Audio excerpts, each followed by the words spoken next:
Jesus não parou quando a sua cidade, quando os seus não deram atenção para o que ele dizia, para o peso do que ele dizia. Muitas vezes carregamos algo de Deus tão denso no nosso espírito, na nossa alma, que nos faz vibrar, nos faz entender como as coisas estão se movendo, a atmosfera está se movendo. Às vezes Deus revela algo no teu espírito, Ele te aponta algo e você está carregando aquilo. Você quer distribuir aquilo, mas nem todos conseguem alcançar. Se todos alcançassem a mensagem de Jesus quando Ele começou a anunciar o Evangelho do Reino, mas poucos se moveram por aquilo que ouviram dele, nem o viram, e disseram: é o Nazareno que está passando por ali, é o Nazareno, Jesus, o Messias. E poucos que ouviram apostaram tudo. A mulher do fluxo de sangue saiu e foi tentar tocar em Jesus e conseguiu, graças a Deus. O cego Bartimeu que clamava: Jesus, filho de Davi, quando muitos diziam para ele: cala-te. O centurião que foi ao encontro de Jesus. A mulher cananeia que foi lá e disse assim: é só uma migalha, só uma migalha, eu sei que essa migalha tem poder de mudar a minha história. De uma multidão inteira que andava ao redor de Cristo, o apertando. Poucos conseguiram adentrar este lugar de densidade de quem Ele era. Ele era o Cristo, o Filho de Deus, Cristo ungido de Deus. Mas Jesus, quando foi rejeitado pelos seus, Ele não parou ali. A Bíblia diz que Ele seguiu. E Ele seguiu para quê? Para fazer os milagres que o Pai havia determinado. Ele seguiu para cumprir a missão que o Pai havia determinado. Sabe de uma coisa? Não pare, porque não acreditaram no que você carrega. Não pare, porque você quis colocar para fora o mundo de Deus que estava nascendo dentro de você, algo que Deus estava liberando, sabe, um sentimento, uma visão, um propósito, e você quis compartilhar, e aquilo foi tratado como alguma coisa ínfima, pequena. Eu já passei por isso. Não pare por isso, porque você precisa ter certeza do que você carrega, e o que você carrega tem vida. Aleluia, oh glória. Você não pode ficar preso naquela palavra, naquele olhar, naquele desdém, naquela... Oh, aleluia! Sabe por que dói? Porque nós somos seres relacionais, a gente quer trocar, a gente quer experimentar, a gente quer sonhar junto, a gente quer caminhar junto, a gente quer marchar junto, a gente quer adorar junto, e de repente olha e parece que não está na mesma vibe, não está alinhado, e o Senhor está dizendo: não, eu dei para você, não adianta.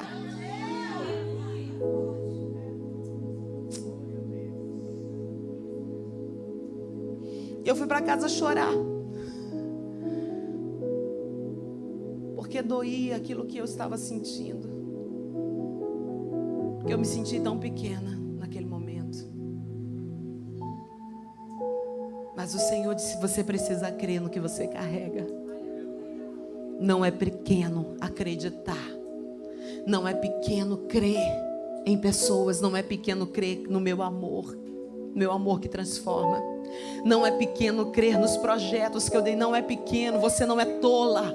Você não é ignorante. Você não é alguém que está fantasiando. Meu reino não é uma utopia. É uma realidade. Não é algo que que bonitinho o reino de Deus. Não, é lindo, é belo. Contemplai-o e sereis iluminados. Olhai para Ele, o seu rosto jamais será confundido.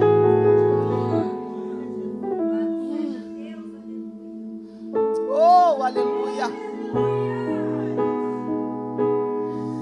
Oh, gente, como a gente precisa voltar a se maravilhar com a presença dEle. Oh, e a se maravilhar com detalhes na presença dEle. A se maravilhar com coisas que parecem ridículas, mas é importante na presença dEle.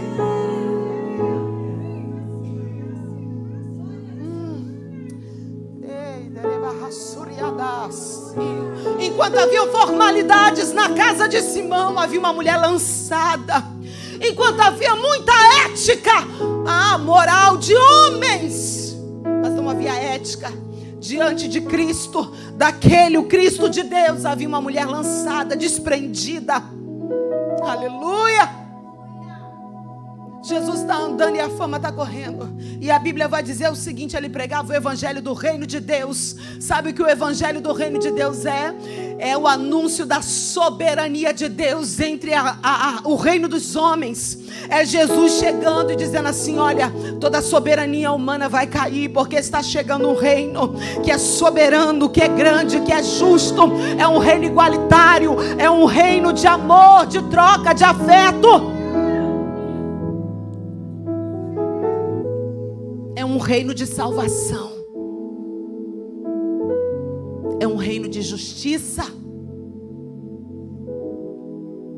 O reino de Deus, ele vai falar de princípios e éticas que são relacionadas ao reino dele, que não tem nada a ver com o nosso. Quando Cristo está passando e começa a anunciar esse reino, aonde estava essa justiça que eu não sabia?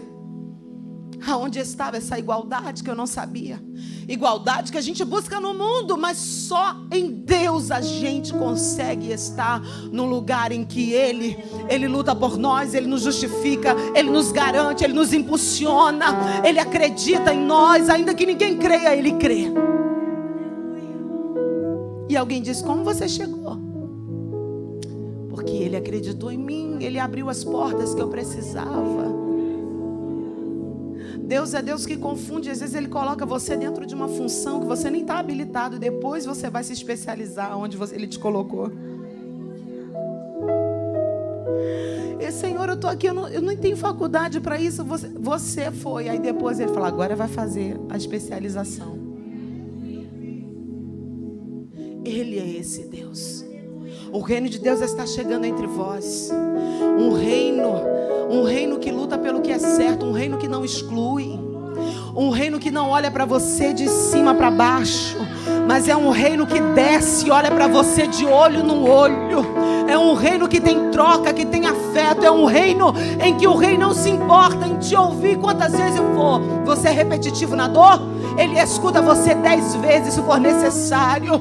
Aleluia! Você está com algum problema, você não pode contar para alguém, você pode falar para Ele, porque Ele é totalmente confiável. Ele não é alguém que Ele trama nas suas costas. Ele está ali, é fiel, é do teu lado. Esse reino estava andando naquele lugar. Jesus estava anunciando, e a Bíblia vai dizer que com Ele iam os 12 discípulos, apóstolos. E a Bíblia vai dizer que as mulheres que foram curadas, aleluia, estavam junto de Jesus seguindo Ele. Mulheres que foram libertas de espíritos imundos. E a Bíblia vai dizer que algumas mulheres aqui, aleluia, Maria chamada Madalena, da qual saíram 7 demônios.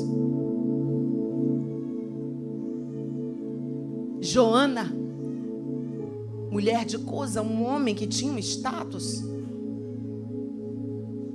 trabalhava para Herodes Antipas. Oh meu Deus. Outras mulheres, Susana, que dizem, segundo a história, era uma mulher promíscua também, seguindo Jesus. Sabe de onde elas vêm seguindo Jesus? No Evangelho de Mateus 27 vai dizer que elas vêm seguindo Jesus desde a Galileia.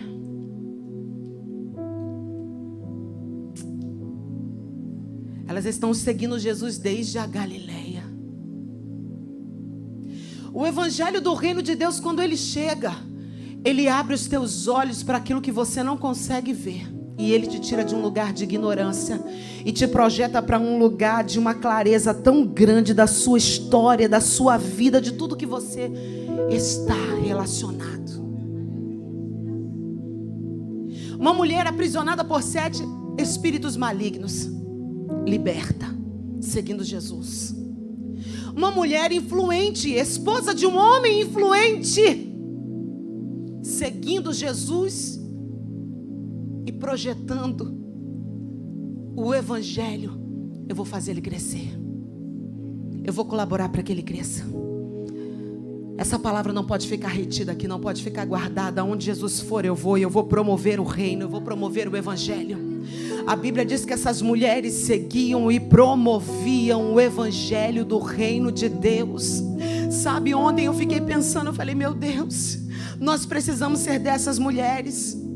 Nós precisamos ser mulheres tão convictas do que a gente carrega, do que a gente recebeu dele, que a gente não pode se conter em apenas seguir, mas nós devemos promover isso de maneira que não fique apenas conosco, para que outras mulheres sejam alcançadas, para que bairros, famílias, sei lá onde Deus quer levar. Eu não sei como você vai promover, minha irmã. Eu não estou falando apenas de recurso financeiro, mas a gente promove o evangelho do reino de muitas maneiras, com o testemunho da nossa vida, da nossa casa. A gente promove o evangelho do reino de Deus, aleluia, com as finanças, sim. A gente promove o evangelho do reino falando, pregando, adorando, louvando, aleluia, intercedendo. A gente promove de muitas maneiras.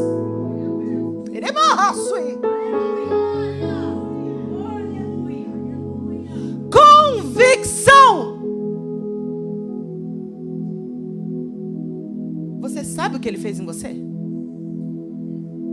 Você tem noção do que ele fez? Não é você entregar a sua vida, aceitar Jesus, entregar, Senhor, eu te entrego minha vida. Não. Você sabe o que ele fez em você.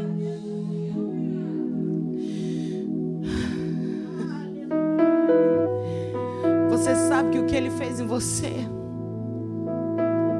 não dá para ficar só com você. Você precisa colocar isso para fora. E como Deus tem falado pra gente, que se você calar o que Ele fez em você, na sua vocação, você morre junto. Tem gente que está morto porque está calando a vocação, o silêncio, está calando. Está silenciando, parou, alguém disse algo, quando você estava efusivo, quando você teve um toque de Deus, quando você teve uma vitória, quando você venceu algo. Opa, gente, eu consegui vencer, eu estou aqui. Aí de repente alguém disse, eu não quero saber, fica quieto. Muito novo na fé, imaturo, calou você. Ou outra realidade, calaram você, e aí você ficou parado ali. Não fez como Jesus, não olhou para o lado e disse assim, não, eu não vou ficar preso nisso aqui não, porque eu recebi uma vocação. Eu preciso seguir nas ruas, nos becos e vielas, porque o Pai me deu uma chamada, uma vocação. Eu preciso anunciar o evangelho do reino de Deus. Me chama a atenção a fome dessas mulheres por Jesus, que seguiam desde a Galileia. E eu amo a Galileia, o círculo das nações, a Galileia dos gentios,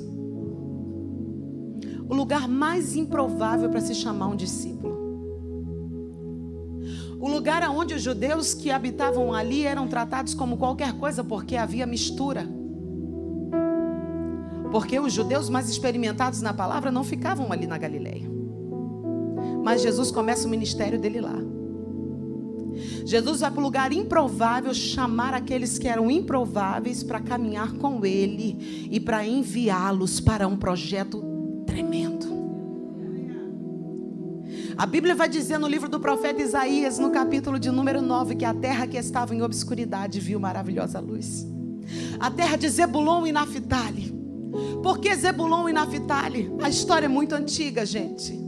Vai falar sobre as terras que Salomão tentou entregar para o rei Irão de Tiro em troca de madeira para construir o templo. Irão disse assim, não, essa terra aqui para mim acabou, essas terras que você me deu é como lixo. Ele tratou a região que Salomão deu, disse assim, essas cidades são como lixo, acabou. Mas foi ali que Deus disse, na terra em que havia obscuridade. E que obscuridade? A ignorância. Porque quando eles se misturaram com outros povos, a ignorância entrou por causa da idolatria. E quando a idolatria entra, a gente não sabe mais a quem adora. E a gente fica cego no nosso entendimento e começa a misturar as coisas de Deus com as coisas do mundo, com as nossas coisas. Então a obscuridade entra.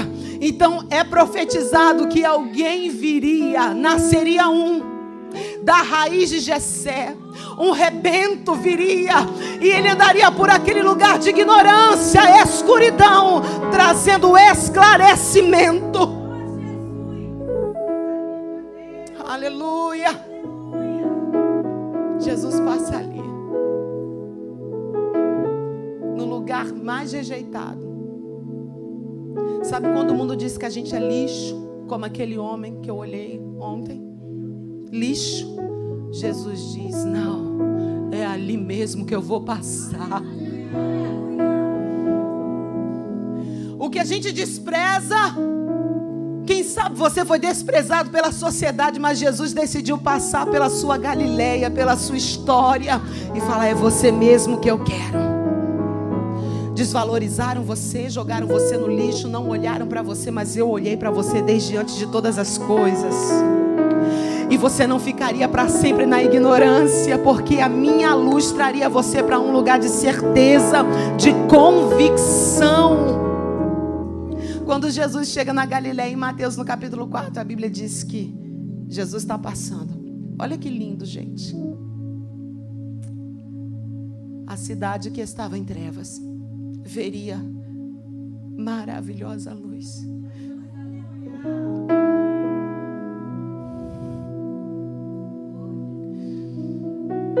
Isso é uma palavra de esperança para a gente.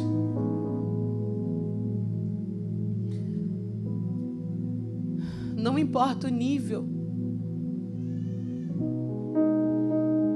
não importa o nível de escuridão, de distância. Jesus disse que se Ele passar, vai haver clareza, vai haver vida, vai haver libertação, vai haver transformação. Isso é uma palavra de esperança. Quando Jesus passa naquele lugar, pela Galileia dos gentios, pelo mar, ali Ele chama os seus discípulos, seus apóstolos. Vem, Pedro. E Ele vai chamando um por um. E eles vão tendo experiências. E a Bíblia nos relata que essas mulheres estavam seguindo Jesus desde a Galileia.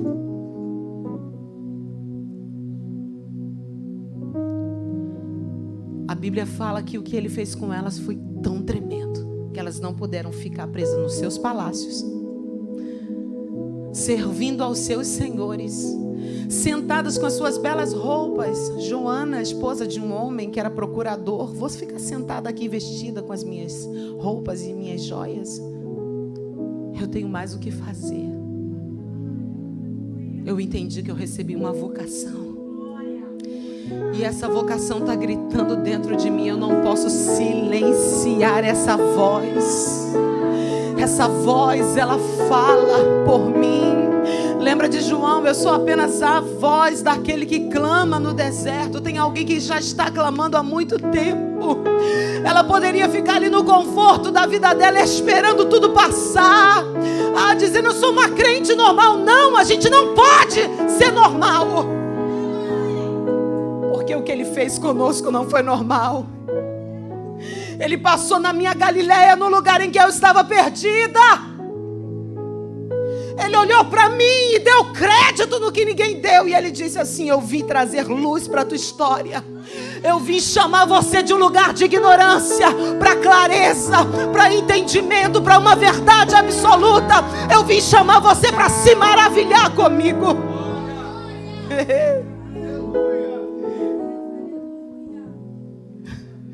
Convicção.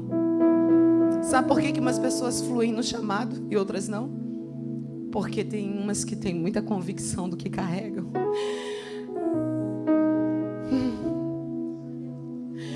Elas têm tanta convicção que elas amam o que carregam. Queima dentro delas.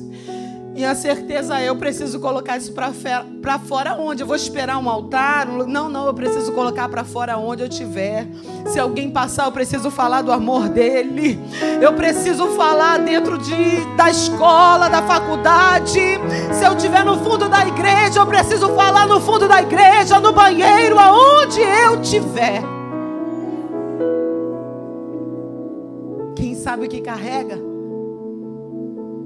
Não espera alguém dizer o que carrega, já sabe. Quando alguém vir falar, você já está pronto. Não, eu sei. Ele falou comigo. Estou pronto. A Bíblia diz que elas assistiam, serviam Jesus aonde ele ia. Aonde o noivo vai, a noiva vai. Aonde o noivo caminha, a noiva caminha.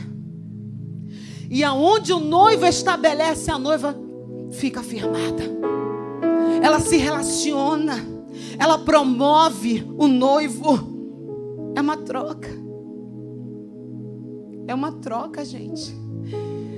A gente promove ele, ele promove a gente. A gente fala dele e ele fala da gente. E ele diz assim: não espere que os homens façam isso. Porque se você espera que os homens façam isso, se vocês se alegram com tão pouco, vocês não entenderam. Que seja eu aquele que promova você. Que seja eu aquele que na eternidade cite o teu nome e faça com que a eternidade saiba quem é você na terra. Que ainda que os homens fechem as portas e digam assim: não é digna, se ele soubesse quem ela é. E aí ele mesmo brada e diz quem você é e quem eu sou. E diz: ah, se você soubesse quem ele é e quem ela é. Ele e ela tem me beijado há muito tempo. Ele e ela tem me adorado há muito tempo. E como que nós beijamos o Senhor, queridos? Como que nós adoramos ao Senhor? Fazendo coisas simples como essas, que aos olhos de alguns são talvez míseras e contemplam apenas os grandes lugares. Mas aí Jesus está olhando para o perdido, Jesus está olhando para a prostituta, Jesus está olhando, aleluia, para lugares que ninguém está olhando. Ele está dizendo: ele está me beijando, ele não cessa de me beijar, ela não cessa de me beijar, está me adorando, porque quem ama o que é meu também me ama.